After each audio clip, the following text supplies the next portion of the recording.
ओम नमो प्रभु। महाराज की कहना चाहते हो जी है थोड़ा समागम आ रहा है ਉਹਦੇ बारे की जानकारी देना चाहते हो? वर्तमान समय में सारे विश्व संकट से घिरा हुआ है। किसी देश में आतंकवाद है, किसी देश में बाढ़ है, किसी देश में वर्षा के अभाव के कारण काल पड़ा हुआ है। एक दूसरा के हर व्यक्ति घातक बना हुआ है। जाति संघर्ष, वर्ण संघर्ष, ये सारे भय के कारण बना हुआ है। विशेष करके हिंदुस्तान के हिंदू समाज और ब्राह्मण समाज, इनको टारगेट किया जा रहा है। इन समस्याओं का समाधान के लिए उन देश के, चाहे भारत हो, चाहे अमेरिका हो, चाहे कोई भी कंट्री हो, अपने स्तर पर प्रयास तो कर रहे हैं, परंतु उन प्रयासों का फल तात्कालिक कुछ देखने को मिलता है, फिर कुछ दिन बाद वही स्थिति, उसी भय की स्थिति देखने को मिल रहा है। इन समस्या का समाधान करने के लिए कोई भी इस समय अपना को असमर्थ तो पा रहे हैं। ऐसी स्थिति में संपूर्ण विश्व में बदलाव की जरूरत है। ये बदलाव केवल गायत्री कर सकता है। क्यों? गायत्री एक शक्तिशाली मंत्र है। इस मंत्र का प्रयोग करके महर्षि विश्वामित्र जी ने सारी दुनिया बदल दिया था। उनने पुष्कर में बैठ करके 100 गायत्री पुरस्चरण किया था। 250 वर्ष समय लगा था। उससे उनने विश्व को बदला, खाने पीने का सामानों को तैयार किया, जिसके कारण आज सारे संसार जीवित है। गेहूं जैसे वस्तु उन्होंने ही तैयार किया था। विश्वामित्र जी के इस घटना से प्रेरित होकर संपूर्ण विश्व में बदलाव लाने के लिए, सुख, शांति, समृद्धि, भाईचारा को बढ़ावा देने के लिए आगामी 8 मार्च से 19 अप्रैल 2026 तक 43 दिन में 2000 कर्मकांडी पंडित, त्रिकाल संध्या वंदन करने वाले जो ब्राह्मण होते हैं, ये ब्राह्मण बैठ करके 100 गायत्री पुरस्चरण महायज्ञ का विराट आयोजन संपन्न करेंगे। एक पुरस्चरण में 24 लाख गायत्री मंत्र का जप होता है। उसके 10वां हिस्सा हवन होता है। हवन के 10वां हिस्सा तर्पण, तर्पण के 10वां हिस्सा मार्जन, मार्जन के 10वां हिस्सा ब्राह्मण भोजन। इस प्रकार के एक पुरस्चरण होता है। 100 पुरस्चरण में 24 करोड़ गायत्री मंत्र का जप होगा। 200 कुंड उसमें बनेंगे, 200 जजमान भाग लेंगे। ये जो यज्ञ है, ये यज्ञ करोड़ों वर्षों पहले विश्वामित्र जी ने किया था। दुनिया बदल गया था। ये जो आगामी वर्ष 2026 में पुष्कर राजस्थान में जो ये यज्ञ अनुष्ठित होगा, इस यज्ञ के फल से भी संपूर्ण विश्व बदल जाएगा, इसमें कोई संदेह नहीं है। इन पावन उद्देश्य को लेकर के ये विराट अलौकिक शक्तिशाली महायज्ञ का आयोजन पुष्कर में राजस्थान में अनुष्ठित हो रहा है। प्रभु, इसमें अगर किसी ने मतलब जो पूजा में बैठना हो, हवन में बैठना हो, क्या है इसका इंतजाम, कैसे है, क्या करना है? उसका इंतजाम है, जो बैठना चाहे बैठ सकते। जब तक कुंड के अंदर में 200 कुंड है, 200 ही जजमान होंगे। जब तक जजमान की संख्या पूर्ण नहीं होगा तब तक वो बैठ सकते हैं। ये जजमान संख्या पूर्ण हो जाएगा तो फिर बैठ नहीं सकते हैं। पर वो जैसे ये पुष्कर में हो रहा है राजस्थान में, अगर कोई पंजाब से, हरियाणा से, हिमाचल से जो भगत है वो जाना चाहते हो तो कैसे है, वहाँ पे रहने का क्या है? देखिए, अपन कुछ व्यवस्था कर भी रहे हैं। इसके अतिरिक्त तो पुष्कर में बहुत सारे होटल है, धर्मशाला है, कहाँ भी ठहर सकते हैं। इसमें कौन प्रमुख कौन आ रहे हैं इस जग में? प्रमुख कौन? मैं कोई नेता नगरी को नहीं बुला रहे हैं। साधना के स्तर पर ये अनुष्ठान को संपन्न किया जा रहा है, जिस संसार का मंगल हो जाए। कथा वार्ता अनुष्ठान सत्संग ये सब भी नहीं हो रहा है। इससे पहले भी ये जग हो चुका है, जब पहली बार आप बता रहे हो? ये यज्ञ करोड़ों वर्षों पहले विश्वामित्र जी ने दुनिया बदलने के लिए किया था। अब दुनिया फिर बदलने का समय आ गया, इसी कारण से ये यज्ञ फिर अनुष्ठित हो रहा है। कैसे मान रहे हो कि दुनिया कैसे बदलेगी? किस चीज का उदाहरण है ना, विश्वामित्र जी ने बदला था। गायत्री में वो शक्ति है। हमारे वेद का जो प्रयोग है वो केवल कहने के लिए नहीं है, ये प्रवाह भी है, कारीगर है। इसलिए सबका मन उससे बदल जाएगा, सबका मन बदल जाएगा, बुद्धि बदल जाएगा, सब अच्छे हो जाएंगे तो अभी दुनिया बदल जाएगा। तो कलयुग जो है उसकी समाप्ति की ओर मान रहे हो? कि समाप्ति की ओर? पहले भी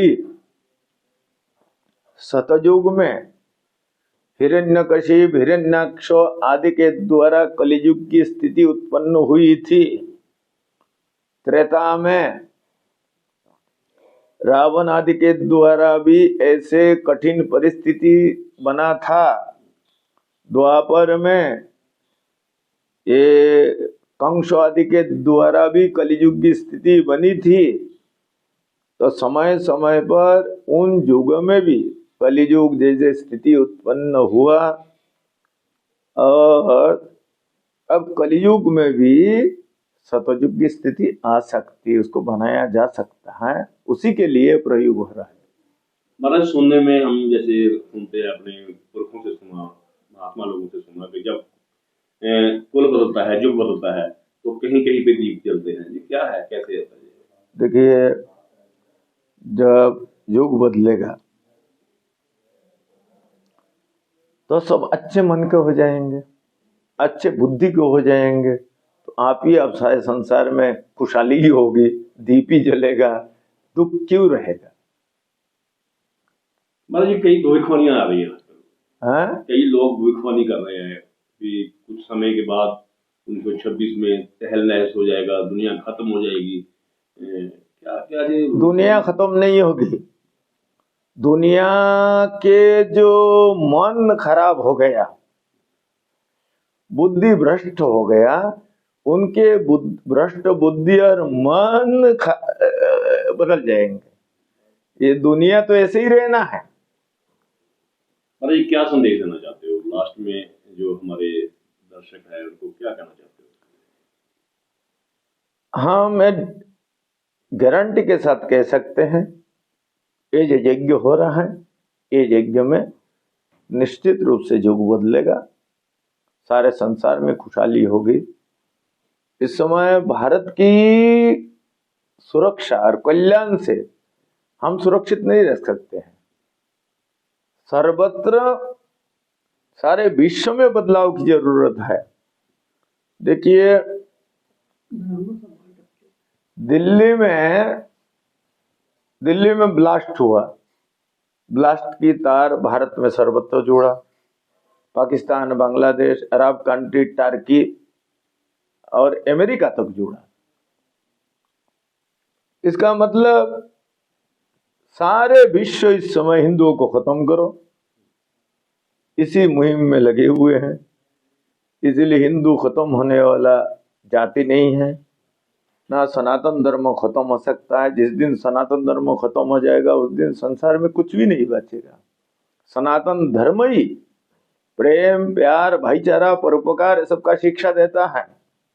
सनातन धर्म को भी आतंकवाद आदि का समर्थन नहीं करता है, मार काट का समर्थन नहीं करता है। इसीलिए ये जो यज्ञ है ये यज्ञ सबके मन को बदल देगा, सारे विश्व बदल जाएगा, तो भारत भी सुरक्षित हो जाएगा।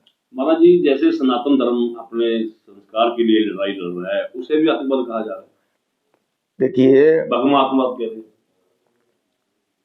सबके बुद्धि और मन जब बदल जाएगा ना, तो आप या व्यक्ति सद्बुद्धि के कारण सब धर्मी कर्मी हो जाएंगे, धर्मी कर्मी हो जाएंगे। आप ही आप परोपकार और भाईचारा आप ही आप पैदा हो जाएगा। इसलिए इन भाईचारा और प्रेम प्यार को पैदा करने के लिए मन को बदलने की जरूरत है। मन जब तक नहीं बदलेगा, बुद्धि जब तक नहीं बदलेगा, तब तक ये सब संभव नहीं है। तो ये जो शतो गायत्री पुरस्चरण महायज्ञ पुष्कर के संपन्न हो रहा है, इससे सबका मन बदल जाएगा, बुद्धि बदल जाएगा, तो आप ही अब दुनिया ठीक हो जाएगा। महाराज, एक तो साधु समाज के ऊपर दुनिया का होता है भी, साधु समाज जो कहते हैं वो सही कहते हैं। एक ब्राह्मण समाज की बात करें, उसके बारे में क्या कहना चाहते हैं? ब्राह्मण समाज में आजकल बहुत ज्यादा, देखिए, इस संसार में सबसे श्रेष्ठतम जाति ब्राह्मण को ही कहा गया है। इसलिए भगवान राम कृष्ण भी संसार में जब प्रकट हुए, उन्होंने भी ब्राह्मण को गुरु बना करके और शस्त्र को प्राप्त किया है। तो ब्राह्मण सुनिश्चित रूप से ऐसे एक प्रजाति है जो कभी कोई ब्राह्मण ना षड्यंत्र करता है, ना ब्राह्मण किसी को मारकाट का शिक्षा देता है। ब्राह्मण घोषणा करता है, सर्वे भवन्तु सुखिनः, सर्वे सन्तु निरामया। सारे संसार खुशहाल रहे, सारे संसार निरोग रहे, सारे संसार के लोग एक दूसरे से प्रेम करें, ये ब्राह्मण का नारा है। इसीलिए ब्राह्मण जाति को टारगेट करना ये अनुचित है। हमारे जो ब्राह्मणों का इतिहास बड़ा गरिमामयी रहा है। उस गरिमामयी इतिहास को जब टटोलते हैं तो एक बात यही सामने आता है, हमारे जो ब्राह्मण समाज ऋषि महर्षि कश्यप अत्रि भरद्वाज विश्वामित्र आदि थे, ये सभी बड़े शक्तिशाली थे। इन शक्ति को प्राप्त करने के लिए उसके पीछे कारण था, ये सब गायत्री जप करते थे। आज वो सब ऋषियों के संतान होते हुए भी आज ब्राह्मण अपना को असहाय कमजोर देखते हैं, कमजोरी का अनुभव करते। इसका मूल कारण है ब्राह्मण सदाचार और गायत्री से दूर हो गया। जिस दिन ब्राह्मण जाति गायत्री की जप करने लगेंगे, उस दिन ब्राह्मण जाति के अंदर में वही ताकत भर जाएगा जो कश्यप जी में था, जिनने 2.5 चुल्लू में समुद्र को भी पान कर गए थे। विश्वामित्र जी ने संसार बदल दिया था। ये शक्ति ब्राह्मणों के अंदर में था। उस शक्ति का भंडार ब्राह्मणों ने, ऋषियों ने, मुनियों ने केवल गायत्री के द्वारा प्राप्त किया था। अब दोबारा ब्राह्मण जाति को शक्तिशाली बनने के लिए दोबारा गायत्री का आश्रय लेना ही पड़ेगा। जिस समय ब्राह्मण विधि विधान पूर्वक गायत्री का जप करना आरंभ कर देगा, उसी दिन ब्राह्मण रोजगार से भी जुड़ जाएगा और फिर शक्तिशाली हो जाएगा। दुनिया का नेतृत्व पहले भी ब्राह्मणों ने किया है, फिर ब्राह्मण दुनिया का नेतृत्व करेगा। और ये आमूल चूल बदलाव के लिए केवल विश्व भी बदलेगा तो ब्राह्मण भी बदलेंगे, क्षत्रिय भी बदलेंगे, वैश्य भी बदलेंगे, सभी जाति बदलेगा, सबका मन अच्छा होगा। इसलिए तो ये पावन अनुष्ठान किए जा रहे हैं। महाराज जी, जो वीडियो का अंत है, वीडियो को जो हम अभी रोकेंगे, मैं चाहता हूँ कि आप जो गायत्री मंत्र है उसकी शुरुआत करके। देखिए, गायत्री मंत्र कोई भी ब्राह्मण उच्चारण नहीं करेगा, निषेध है। गायत्री मंत्र को जोर से बोला नहीं जा सकता है। जो ऑडियो सुनते हैं और जोर जोर से गायत्री बोलते, गायत्री नहीं है, शब्द मात्र है। एक विद्वान पढ़े लिखे ब्राह्मण, तपस्वी ब्राह्मण जब कान में मंत्र को सुनाएगा उसका नाम गायत्री होगा, और बाकी तो शब्द मात्र है। गायत्री मंत्र ओपन नहीं है, अपन कभी नहीं किया जा सकता है, कभी किया है किसी ने, तो हमारे जैसे भजन होते हैं जो भी होता है उसमें गायत्री वो मंत्र गलत काम हो रहा है, वो ठीक नहीं है। गायत्री कभी सार्वजनिक हो ही नहीं सकता। देखिए आप देखते रुद्री पाठ करते ब्राह्मण लोग, 8 अध्याय पाठ करने का बाद जब शांति पाठ करते हैं उस समय अचानक वो मौन हो जाते कुछ देर के लिए। मौन क्यों होते हैं? उस समय गायत्री मंत्र का आता है, तो गायत्री मंत्र को उच्चारण करने के लिए जोर से बोला नहीं जाता, इसलिए मौन हो जाते हैं। ये परंपरा रहा है। तो मन में जो है गायत्री मंत्र मन में बोलना चाहिए, मन में ही रहेगा ना, गायत्री बोलना चाहिए। गायत्री बोलते ही अगले को उपदेश हो गया, दीक्षा हो गया, तो इसलिए गायत्री को भी ऐसे दीक्षा नहीं दिया जा सकता है। गायत्री को जप करने के लिए जनेऊ यज्ञोपवीत संस्कार होना जरूरी है, वेशभूषा ठीक होना जरूरी है। यदि वेशभूषा ठीक नहीं होगा, यज्ञोपवीत आदि नहीं होगा, वही जो शक्तिशाली मंत्र उसके लिए घातक बन सकता है। इसलिए गायत्री जप करने का पहले ब्राह्मण को, क्षत्रियो को, वैश्य को पहले संस्कार की जरूरत है। संस्कार के बिना यदि गायत्री जप किया जाएगा वो गायत्री लाभ के बजाय नुकसान को करेगा। महात्मा लोग जैसे जो महात्मा लोग भी चैनलों पर भी चल रहा है, बड़े चैनलों पे आता है, और भी जैसे कोई कथा वाचक होते हैं या ब्राह्मण होते हैं या साधु समाज है, वो भी गायत्री मंत्र का। देखिए कोई भी विद्वान, साधु, महात्मा, ब्राह्मण, कथावाचक कभी भी गायत्री जोर से बोलेगा नहीं, उच्चारण करेगा नहीं, ये सुनिश्चित जान लीजिए आप। जो कर रहे हैं ये सब गायत्री को जानते नहीं और गायत्री के महिमा को समझते नहीं, इसलिए इस प्रकार से वो जोर से उच्चारण करते हैं। सो हमारे साथ है स्वामी श्री परख जी महाराज, जिन्होंने के कल खन्ना में यहाँ पे कुछ समागम भी रखा हुआ था, और जैसा इन्होंने बताया कि 2000 विद्वान ब्राह्मणों की ओर से 43 दिन चलने वाला 200 कुंडिया विराट सब गायत्री पुरुष चरण महायज्ञ जो है वो पुष्कर राजस्थान में हो रहा है। तो स्वामी जी आपका खन्ना में पहुंचने पर बहुत बहुत धन्यवाद। सबके सब प्रसन्न रहे, सब खुश रहे, सब अच्छे मन का बने, यही हम भावना करते हैं और सबके संसार के लिए यही कामना करते हैं, सब खुशहाल रहे।